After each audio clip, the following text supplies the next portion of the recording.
So here we are after Freedom 250, possibly the best card ever. And we could talk about Elia's loss. I was like crushed after that. Like I was like sitting in bed, like not able to go to sleep after that. But that's for a different thing.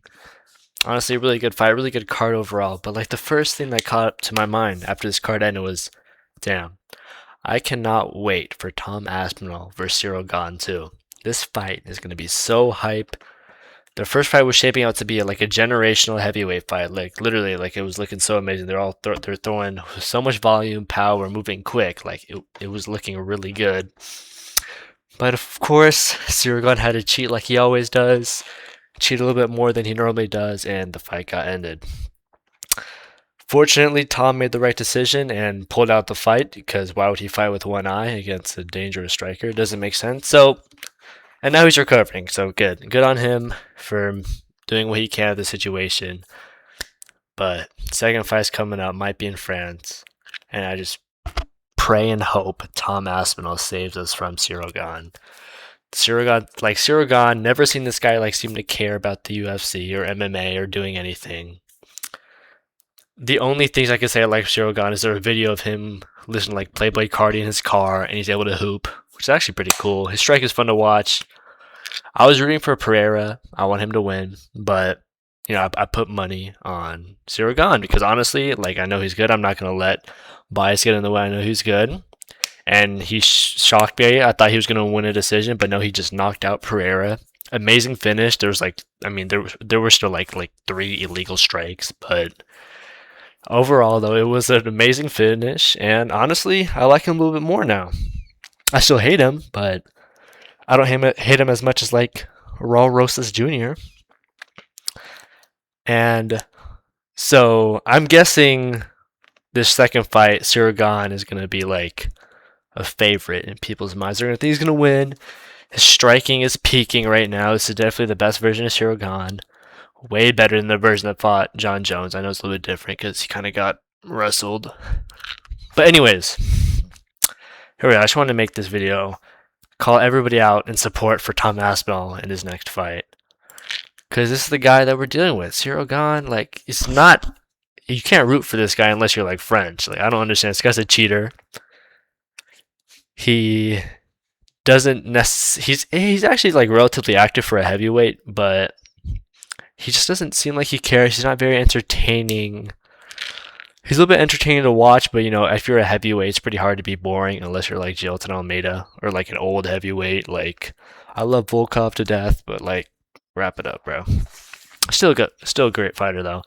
Also, he beat Cyril Gahn, so I don't know why. I mean, you're looking at this in like 144p right now, but yes, that's Cyril Gahn cheating, hitting Tai Tuivasa in the back of the neck, as he always does in other fights, whether it be eye poke, whatever, not shot. It's just like, also if this guy wins, like I already after Freedom 250, I put Jones at number one, GOAT all time. I don't necessarily think that's like definitive, but for me, I had like Islam slightly above him because like, damn man, it's just the quality's a lot better. But then John Jones, like Cyril Gahn, just like beating Pereira. Pereira's a top 10 fighter. And honestly, if Pereira beat Gahn, like I would have Pereira as number one. But now he's like, I think he's like outside of the top five for me. Anyways, John Jones is the GOAT now. And if Cyril Gahn beats Tom Aspinall, like I just know Dana White might not be doing any more UFC events after that. I'm just leaving it there like that. I'll be very mad at him, at everybody. Even though it's not even Dana, I'll just be mad at him. But anyways, Sirigan's a cheater, and we want him to get knocked out. Also, another reason why Sirigan's champion heavyweight's cooked. It's cooked right now. Look at these rankings. Nobody. This guy's kind of fun. We all know Volta Walker, the heel hook taker. He has potential. Tybura's washed. Derek Lewis needs to retire. Elijah kind of sucks. Fortune. Kind of forgot this guy. Whatever. Rizvan Kuniev, good fighter, but generally if he's not fighting, he just disappears. Nobody knows where he's at. Curtis Blades, he's a GOAT. Spivak. Sergey Spivak is in your top six in your division. Just it's wraps. I actually kind of have respect for him. His fight against Ante Elijah was very impressive, but It's just not. It's just bad. Cortez Acosta had potential, but he got outstruck by Volkov. He still has a chance. Hokit, genuinely, other than Aspinall, Volkov, and Gon, has a chance. Pavlovich is pretty cool too, but I'm just saying like Hokit's like actually like a saving grace. Volkov, Gon, we know. Okay, so anyways, if Gon becomes champ, like, would you really be hyped for a Gon fight against Volkov? Would you really be? I mean, I guess you could be hyped for like Gon versus Hokit, but Gon versus Pavlovich, that's like a good fight, but that's not like something you'd be super hyped for. Tom Aspinall versus Hokit, oh my gosh.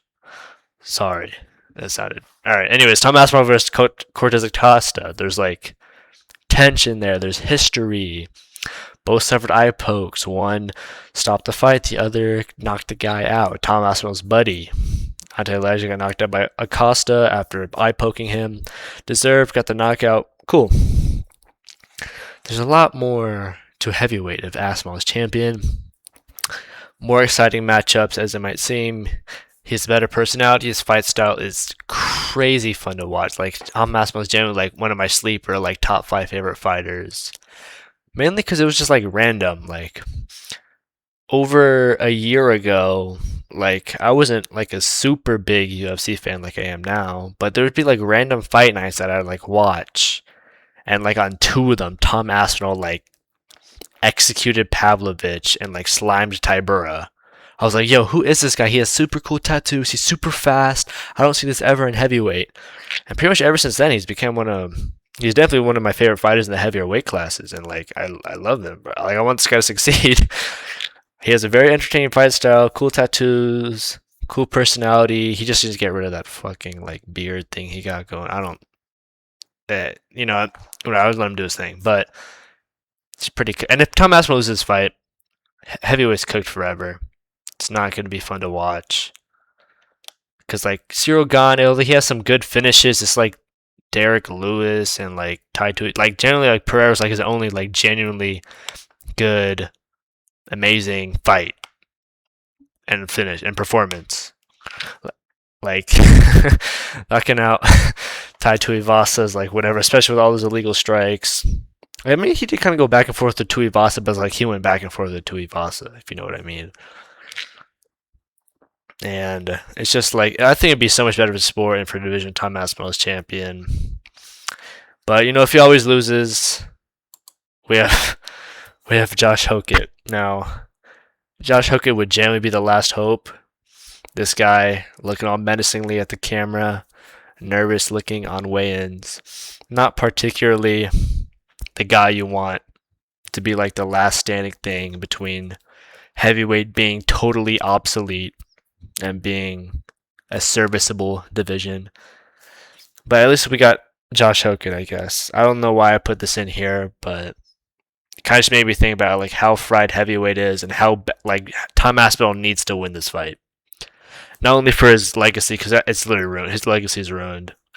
Maybe not his legacy, but it's got capped so hard, and he's not going to be able to achieve what he really could have through John Jones ducking and injuries. Very unfortunate, but Hokit, he might be a little bit small for the weight class, but maybe he could bring greatness back to it. And anyways, I hope, you know, if people got some other angles on this, I would love to hear about it, but I just don't see how people could root for anybody other than Tom Aspinall in this fight. Hope you enjoy it, and hopefully this fight's kind of soon. I'm really excited for it. This is my #1 anticipated fight. I hope it is for you too, and have a nice day.